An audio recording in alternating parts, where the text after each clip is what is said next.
that happened to, I'm not sure just where it was. Well, you were saying earlier though about how you just kind of got fed up at one point and wanted to get out of there. What happened then?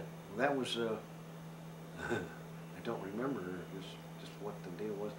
I don't know if I said. Believe me, I would have been right there with you. Just shoot me in the foot, get me the hell out of here.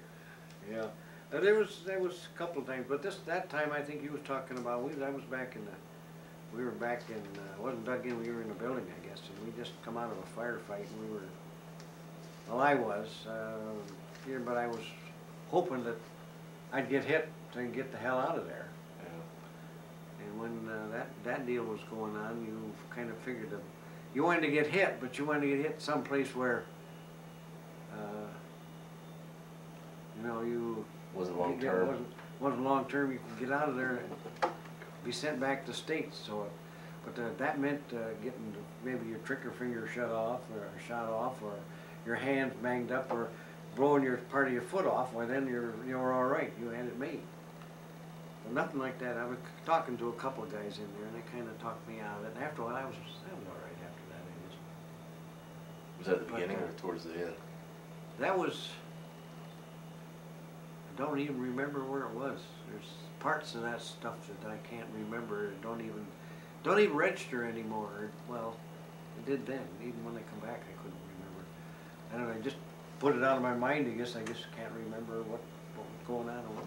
Did you have any hand-to-hand experiences? No, the closest I came to it was after we came off in Hill 616. We came out of the woods, and the Germans were entrenched in a kind of a line across there, and we was making a straight attack. And I was carrying a sniper's rifle at the time, and I was kind of ticked off because I didn't like the darn thing. I couldn't. Every time you fired it, you had to work the bolt. And with the M1, why, it was just semi-automatic. You just fired 9 times and slapped another clip in there, and it was going again. With this one, every time you fired, you had to pull the bolt back and slap it back forward again. That didn't work out too well. And anyway, going through, we lost quite a number of guys through there. A couple of medics, King, one of the medics that came up with us, we lost him there. I think Jetski got hit there. And I came out through the brush into where those trenches were, and there were these 2 guys standing there. One of them was hurt pretty bad. This looked like somebody had used a bayonet on him. And the other one was a buddy of his, was standing there with him, and the other guy was holding his stomach together. And this lieutenant from, I think it was F Company, was saying, "Shoot the SOBs." And I said, "No way." I said, "That guy's, he isn't going to hurt nobody. He's standing there, he's unarmed, both of them were." And I said, "Ain't nobody shoot him. I ain't going to let him."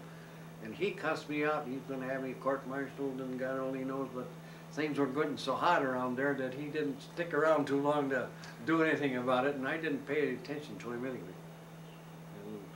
And I let him go, or let both of them go. I never often wondered afterwards who they were, what the deal was. I'd like to have met them later on. I don't know what the deal was on them. But I thought the guy had a lot of guts to stay there with all that going on. Us coming across the field and all the fighting that was going on, and he had guts enough to stay there with his friend. I think, well, he had that much because he was only doing his job and I was doing mine. And he wasn't wounded then? No, the one guy wasn't. The other one was. So he stayed with the wounded guy? He was staying with his buddy, their friend, which I kind of admired him for that. It was just one of those deals, you know, that you do at the spur of the moment, which probably, I guess I never regretted it.